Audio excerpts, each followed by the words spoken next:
Il y a cette scène fascinante dans presque tous les documentaires animaliers. Un troupeau d'antilopes broute paisiblement dans la savane, quand soudain, l'une d'elles relève la tête, les oreilles en alerte.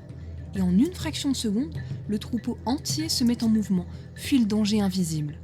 Pas le temps de réfléchir, pas le temps de peser le pour et le contre, juste cette réaction instinctive, cette chorégraphie parfaite héritée de millions d'années d'évolution. Et nous voilà en 2025, à paniquer devant une notification de notre patron, comme si c'était un lion prêt à nous dévorer. Bienvenue dans Hypnose et hérésie, une anatomie de l'invisible. Je suis Maëva, hypnothérapeute et préparatrice mentale.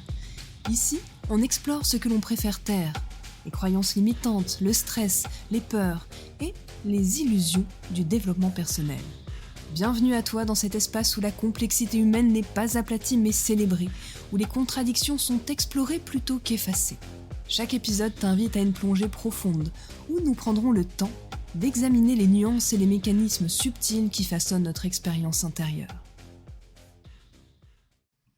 Aujourd'hui, plongeons dans cette merveilleuse catastrophe neurobiologique qu'est notre réponse au stress. C'est un mécanisme d'une sophistication mais ahurissante, et bien peaufiné par des millions d'années d'évolution. Et pourtant, on passe notre temps à vouloir désactiver ça, comme une alarme à incendie gênante. Laisse-moi te révéler une vérité choquante, que l'industrie du bien-être à des milliards d'euros fait tout pour dissimuler. Ce stress, qu'ils te font payer, combattre, n'est pas un dysfonctionnement dans ton système, c'est l'une des fonctionnalités les plus sophistiquées et vitales de ton cerveau. Quand j'étais étudiante, avant que je me plonge dans les méandres de la psyché humaine, j'avais développé une fascination pour les fractales. Je sais pas si tu vois ce que c'est, tu sais, ce sont des petits motifs mathématiques qui se répètent à l'infini et à toutes les échelles. Par exemple, un flocon de neige où chaque branche reproduit la structure de l'ensemble. Il y a aussi les choux romanesco qu'on peut trouver au supermarché, où chaque petit fleuron est une réplique miniature du chou entier. Et ça m'a frappé, ça m'a captivé, ça m'a vraiment passionné tout ça. Et ce qui est encore plus étonnant, c'est l'économie stupéfiante de la nature. Parce qu'elle ne réinvente pas constamment de nouveaux motifs. En fait, elle va réutiliser les mêmes structures encore et encore à différentes échelles. Le neurologue et psychiatre français Henri Laborie disait quelque chose de fascinant. L'homme est biologiquement construit pour agir, pas pour philosopher. Donc notre système nerveux, il s'est développé pour nous permettre de fuir le danger ou de le combattre, mais pas pour donner une conférence TED sur la peur ou pour rédiger un essai sur l'anxiété existentielle. Et pourtant, nous voilà nous, animaux sociaux, hyper connectés, à vivre dans un monde où nos menaces sont devenues abstraites, symboliques et parfois entièrement imaginaires. Sauf que notre corps réagit toujours comme si un prédateur nous traquait. La semaine dernière, j'ai reçu un patient, disons Étienne, brillant entrepreneur, créateur d'une start-up en plein essor. Son problème, des crises d'angoisse si intenses qu'il doit parfois s'enfermer dans les toilettes de son bureau pour reprendre son souffle. Et lui-même se juge en disant « mais c'est absurde, j'ai tout ce que je veux, mon entreprise marche, j'ai une équipe formidable, pourquoi est-ce que je panique comme si ma vie était en danger ?» Du coup, je lui ai posé cette question. Comment toi, tu réagis quand tu reçois un message de ton investisseur principal ? Et sa réponse fut révélatrice. Parce qu'il me dit « je vérifie immédiatement mon téléphone, peu importe ce que je suis en train de faire. Mon cœur s'accélère et je me prépare mentalement au pire. » Du coup, j'ai élargi la question. Et quand tu dois prendre une décision stratégique majeure pour ton entreprise ? Et là, il m'a dit qu'il passait des nuits blanches à peser chaque action et à imaginer tous les scénarios catastrophes possibles. Et c'est là que j'ai vu apparaître la fractale, le même motif de vigilance excessive, d'hyperactivité qui se reproduit mais à toutes les échelles de sa vie, comme s'il y avait des petits sursauts quotidiens aux grands moments de décision.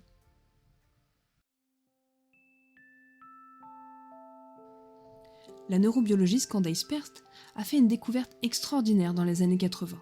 Elle a montré que nos émotions ne sont pas des phénomènes abstraits, mais des événements biochimiques concrets.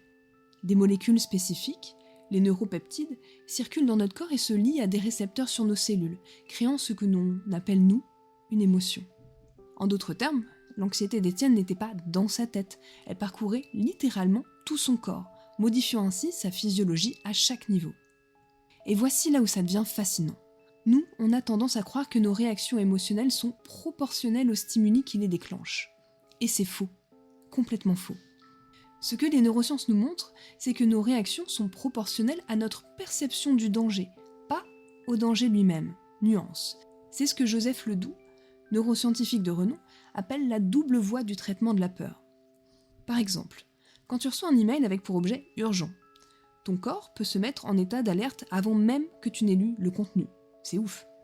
Une partie de ton cerveau, qu'on appelle l'amygdale, déclenche alors une réaction immédiate, tandis qu'une autre, le cortex préfrontal, prend plus de temps pour analyser la situation réelle.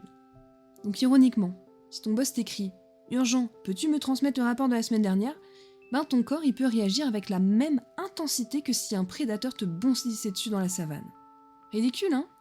Et pourtant, c'est parfaitement logique d'un point de vue évolutif.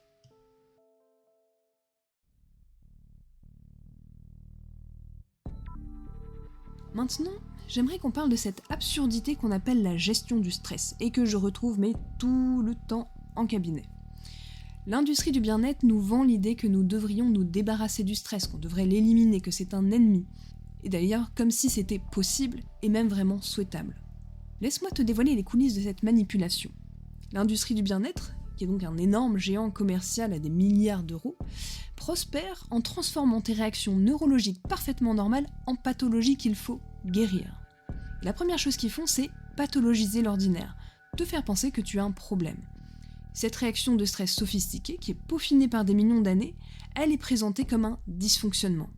Par exemple, si tu stresses avant un entretien, c'est qu'il y a quelque chose qui cloche, c'est toi. Et comme par magie, ils vont avoir un produit à te vendre. Ensuite, ils instrumentalisent nos peurs existentielles. Le docteur Robert Sapolsky, neurobiologiste à Stanford, a documenté comment notre susceptibilité à l'anxiété est amplifiée par des messages qui nous font douter de notre capacité à y faire face. Donc ces marchands de sérénité exploitent bien évidemment cette vulnérabilité. T'as peur de pas être à la hauteur ? Notre application de méditation à 12,99 par mois est LA solution scientifiquement prouvée. Remarque en plus cette subtilité. Ils vont créer une dépendance émotionnelle à un produit qui est censé t'en libérer. Complètement absurde. Et puis, il y a aussi cette promesse mais omniprésente du quick fix, la solution miracle. 21 jours pour transformer ta vie. 5 minutes par jour pour éliminer l'anxiété à jamais. Le professeur Richard Davidson, neuroscientifique à l'université du Wisconsin, a pourtant démontré dans une étude longitudinale que les changements neuronaux durables nécessitent un engagement sur plusieurs mois. Plusieurs mois, pas quelques jours. Mais cette vérité ne rapporte pas autant que la promesse de gratification immédiate, évidemment, c'est beaucoup moins intéressant. Et ce qui me fascine dans cette stratégie, c'est l'individualisation systématique de problèmes qui sont souvent collectifs et systémiques, c'est-à-dire qui ne touchent pas juste à toi, petite personne, ici et là. Une méta-analyse publiée dans le Journal of Occupational Health Psychology, désolé pour l'accent, a révélé que les interventions organisationnelles produisent des résultats 3 fois plus significatifs sur la réduction du stress que les approches individuelles. Pourtant, on va continuer de te dire « T'es stressé au boulot ? Médite !» Alors qu'on devrait plutôt se dire « Mais pourquoi ton entreprise impose-t-elle des conditions qui épuisent ton système nerveux ?» Et du coup, cette approche, elle détourne habilement ton attention par rapport à ces changements structurels qui seraient en fait véritablement nécessaires, quoi. Et le comble de l'ironie, c'est ces applications bien-être là qu'on nous vend. Elles utilisent exactement les mêmes mécanismes d'addiction que les réseaux sociaux dont elles prétendent te détoxifier. Là, c'est une recherche de l'université de Stanford qui a documenté comment ces applis, elles emploient les mêmes boucles de récompenses variables, les mêmes systèmes, les mêmes badges qui activent notre circuit dopaminergique. Donc sécrétion de dopamine égale je recommence, c'est cool, et puis je recommence, c'est cool. Donc elles transforment le soin de soi en performance quantifiable, en générant précisément le stress qu'elles prétendent combattre. C'est con, non ? Et si jamais leur produit ne fonctionne pas, il se passe quoi ? C'est jamais le produit le problème, évidemment. C'est ton engagement, c'est ta persévérance, c'est ton état d'esprit qui sont inadéquates. Et c'est là le problème, parce que là on inverse complètement la responsabilité. Et c'est pervers, parce que ça te maintient dans un cycle d'achat perpétuel tout en nourrissant ton sentiment d'échec. Ou, si t'y arrives pas, c'est que toi tu n'as pas bien suivi le programme, tu n'es pas allé jusqu'au bout, tu n'as pas assez bien suivi. Et du coup, encore une fois, c'est toi le problème. Et voici donc le paradoxe ultime. On a une industrie qui prospère sur notre malaise, tout en prétendant le soulager. Kelly McGonigal, psychologue à Stanford, a magnifiquement démontré dans ses recherches que les personnes qui apprennent à voir leur stress comme utile ont littéralement des réactions physiologiques différentes, plus saines par rapport à les personnes qui essayent d'éliminer le stress. Plus étonnant encore, elles vivent en moyenne plus longtemps. Donc vouloir désactiver le stress, c'est à peu près aussi logique que de vouloir désactiver une douleur. Imagine, tu mets ta main sur une plaque chauffante, donc oui, ça brûle, c'est très désagréable. Imagine, tu te mets à penser « Ah, si seulement je pouvais rien ressentir !» C'est abstrait, la douleur, comme le stress, c'est utile, c'est un signal, c'est une information mais hyper précieuse. Et l'astuce, c'est pas de l'éliminer, c'est plutôt d'affiner notre capacité à le décoder. Et en parlant de douleur, peut-être le savais-tu, mais il existe réellement des personnes qui ne ressentent pas la douleur. C'est une maladie rare qu'on appelle l'insensibilité congénitale à la douleur. Et crois-moi, c'est tout sauf un super pouvoir. Et ces personnes, elles naissent sans capacité à percevoir la douleur physique. Cependant, conservent quand même leurs sensations tactiles. C'est-à-dire qu'elles peuvent différencier le chaud et le froid, mais elles ne ressentent pas la brûlure ou la coupure. Donc imagine un instant. Tu te pètes la jambe et tu continues à marcher dessus. Tu poses ta main sur une plaque brûlante et tu la laisses fondre sans réagir. Tu développes une appendicite aiguë et tu n'en as aucune idée, mais jusqu'à ce que ton corps soit en septicémie et donc que potentiellement tu meurs. Donc la douleur elle joue un rôle majeur dans notre apprentissage du danger. Quand un enfant a mis sa main sur la plaque et se brûle, son cerveau ne fait pas que lui ordonner de retirer sa main, il mémorise aussi que le feu est une source de danger. Et sans cette mémoire, comment savoir ce qui nous menace ? Et si tu continues à penser que ne pas ressentir la douleur, ça pourrait être avantageux, voire très cool, sache que c'est vraiment dangereux. Parce qu'en général, les personnes qui sont atteintes de cette maladie, elles doivent apprendre à surveiller constamment leur corps. Elles doivent éviter des situations potentiellement dangereuses et elles doivent consulter régulièrement des médecins pour détecter toute blessure ou complication. Et en général, elles ont une espérance de vie, malheureusement, plus courte que la moyenne à cause de ça. Alors quand j'entends quelqu'un qui me dit qu'il veut éliminer son stress, je me demande, moi, s'il réalise qu'il souhaite en fait supprimer son système d'alarme intérieur. Parce que c'est exactement ce que fait le stress. C'est un signal que quelque chose doit changer. Tout comme la douleur nous protège des blessures physiques, le stress, lui, nous alerte sur les menaces à notre équilibre mental ou émotionnel. Le problème, c'est pas le stress lui-même, c'est notre incapacité à comprendre ce qu'il nous dit. C'est comme si notre corps nous parlait, mais en fait qu'on ne comprenait pas son langage. Donc au lieu de gérer, de vouloir éliminer, que dirais-tu d'apprendre à l'écouter, à décoder ses messages et à essayer de comprendre ce qu'il essaie de te dire ? Parce que peut-être en fait que ton stress te signale que tu négliges tes besoins fondamentaux. Peut-être qu'il te dit que tu t'engages dans une direction qui va pas t'épanouir. Ou peut-être essaie-t-il de te montrer que certaines relations dans ta vie sont devenues toxiques. Et si au lieu, cette fois, de prendre une autre respiration profonde ou de méditer pour calmer ton stress, tu prenais le temps de l'écouter avec curiosité, comme si tu essayais de capter vraiment un message crypté de ta propre sagesse, quoi.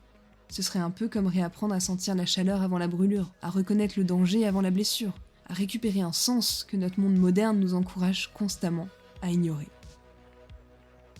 Et il y a quelque chose de particulièrement ironique ici. Toutes ces techniques-là de pleine conscience qui sont très populaires, que je pratique aussi, attention, elles sont souvent présentées comme des innovations occidentales modernes. Parce qu'en réalité, on n'a pas inventé la roue. Ces techniques elles proviennent de traditions contemplatives vieilles de millénaires. Et ces traditions n'ont jamais eu pour objectif de l'éliminer, le stress. Le but, c'était plutôt de développer une relation plus lucide avec l'ensemble de notre expérience au monde. Ce que ces traditions savaient, et que la science moderne confirme, c'est que notre tendance à vouloir nous débarrasser des sensations inconfortables, ça peut créer un deuxième niveau de souffrance, ce que les psychologues appellent aujourd'hui la méta-émotion, qui veut dire l'anxiété d'être anxieux, la peur d'avoir peur. Pour reprendre l'exemple de notre petite alarme, c'est comme si ton alarme incendie se déclenchait et qu'au lieu d'aller vérifier s'il y a réellement un feu, tu t'énervais contre l'alarme elle-même. Ce qui m'amène à une découverte fascinante faite par la psychologue Alicia Grande. Ces recherches montrent que les personnes qui tentent de supprimer leurs émotions négatives, donc y compris le stress, elles finissent par ressentir plus d'épuisement et moins de satisfaction dans leur vie que celles qui les acceptent. J'adore ce paradoxe, il est délicieux. Plus tu essaies d'échapper à ton stress, plus il te poursuit. Et plus tu tentes de le repousser, et plus il s'accroche. Tu me diras, oui, c'est bien tout ça, mais alors que faire? Si la gestion du stress est une impasse, quelle alternative avons-nous? Voici où la science rencontre une sagesse plus ancienne. Les neurosciences modernes et les traditions contemplatives convergent vers une approche que j'appelle l'alchimie émotionnelle. Cette approche, elle consiste pas à transformer le plomb en or, quoique, mais plutôt à voir comment une même énergie physiologique peut se manifester comme stress paralysant ou comme excitation galvanisante, beaucoup plus cool. Physiologiquement, le stress et l'excitation sont pratiquement identiques. On retrouve une accélération du rythme cardiaque, une respiration plus rapide et un afflux sanguin vers les muscles. La différence entre les deux réside uniquement dans l'interprétation que nous en faisons. Je le redis. La différence réside uniquement dans l'interprétation que nous en faisons. Et quand j'accompagnais des artistes avant leur performance, je voyais constamment ce phénomène. Même symptômes, interprétations radicalement différentes. Pour certains, ces sensations étaient un signe qu'ils allaient craquer. Alors que pour d'autres, ces mêmes sensations, vraiment les mêmes, indiquaient qu'ils étaient prêts à donner le meilleur d'eux-mêmes. Une étude emblématique de la Harvard Business School menée par Alison Wood Brooks a montré quelque chose de stupéfiant. Simplement en se répétant « je suis excité » plutôt que « je suis stressé » avant une prise de parole en public, les participants amélioraient significativement leur performance. Et là, c'est pas de la pensée magique, c'est pas la méthode Coué de se dire tout va bien, tout va bien, tout va bien devant son miroir tous les matins. C'est une reprogrammation neurologique délibérée. Une petite manière de hacker son système nerveux, quoi.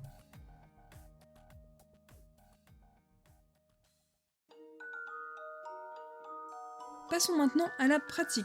Je vais te parler de 3 techniques, 3 interventions précises basées sur les neurosciences et la psychologie des émotions. Premièrement, la détection précoce.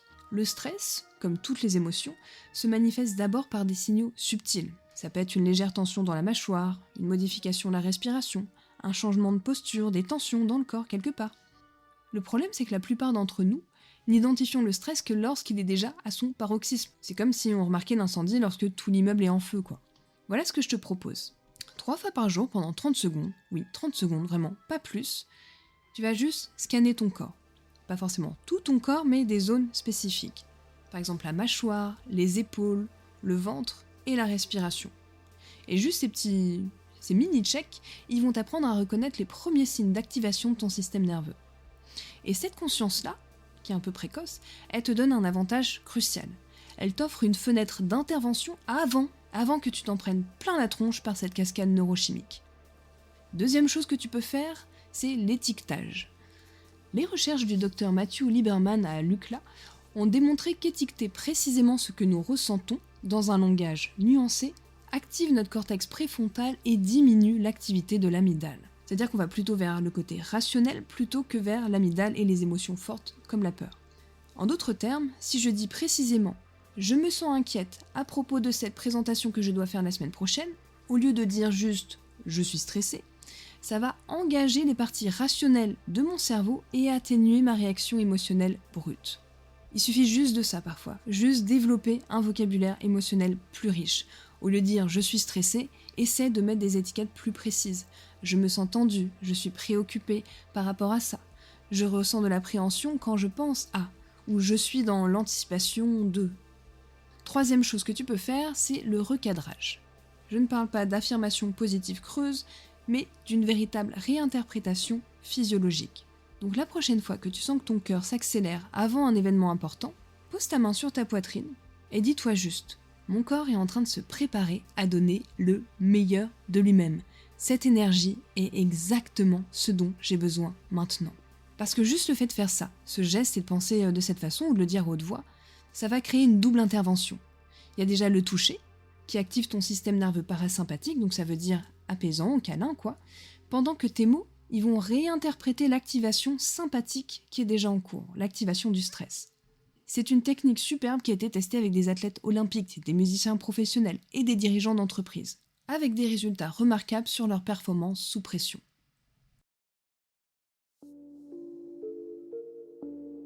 Il y a autre chose que je trouve fascinant avec ce stress, c'est la façon dont il révèle nos contradictions les plus profondes. Parce que d'un côté, on vit dans une époque qui est obsédée par la performance et l'optimisation. Et de l'autre, on est complètement terrifié par les sensations physiologiques qui accompagnent les défis. Pas logique. Donc on veut gravir la montagne sans ressentir l'essoufflement de la montée. Je sais pas comment faire. Je me souviens d'une discussion que j'avais eue avec un neuroscientifique qui était spécialisé dans le stress et puis qui m'avait dit « L'ironie, c'est que nous dépensons des fortunes pour éliminer de nos vies exactement les mêmes sensations que nous recherchons dans nos loisirs. » Et là je me suis dit « C'est dingue parce que c'est hyper juste en fait. » Pense-y. Les montagnes russes, les films d'horreur, les sports extrêmes, on paye une blinde pour vivre des expériences qui déclenchent exactement les mêmes réactions physiologiques que celles qu'on essaye de fuir dans notre vie quotidienne. Franchement, c'est aberrant, non ?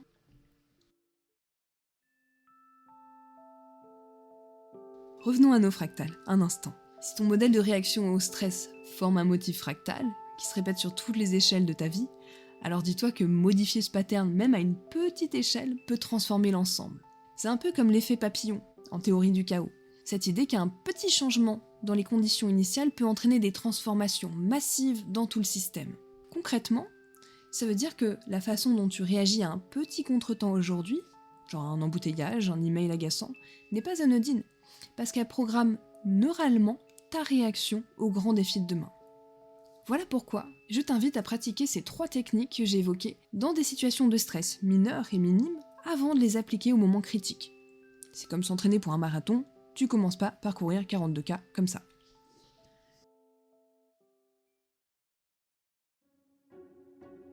Avant de nous quitter, j'aimerais partager une réflexion qui me touche particulièrement.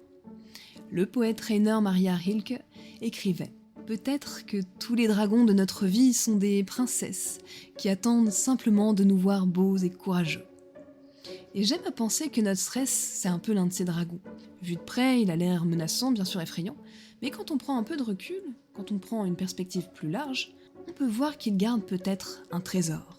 Et ce trésor, c'est notre capacité à nous sentir pleinement vivants face aux défis qui comptent vraiment pour nous. Dans notre prochain épisode, nous explorerons ces zones d'ombre, notre psyché, ces parts de nous-mêmes que nous préférons ignorer et qui pourtant détiennent peut-être les clés de notre épanouissement. D'ici là, je t'invite à observer tes patterns de stress avec curiosité, à les voir non pas comme des ennemis à éliminer absolument, mais comme des signaux sophistiqués à déchiffrer. Et si tu te retrouves à paniquer devant un email ou une échéance, rappelle-toi cet antilope dans la savane et souris de cette merveilleuse absurdité qu'est notre cerveau humain, toujours prêt à confondre une notification et un prédateur. Et comme le disait si bien Montaigne, mon métier et mon art, c'est vivre. Et vivre pleinement, c'est aussi embrasser ces tempêtes neurologiques qui nous rappellent que nous ne sommes pas des automates, mais des créatures magnifiquement sensibles et réactives. C'était Maëva, et je te retrouve très bientôt pour une nouvelle exploration des profondeurs de notre condition humaine.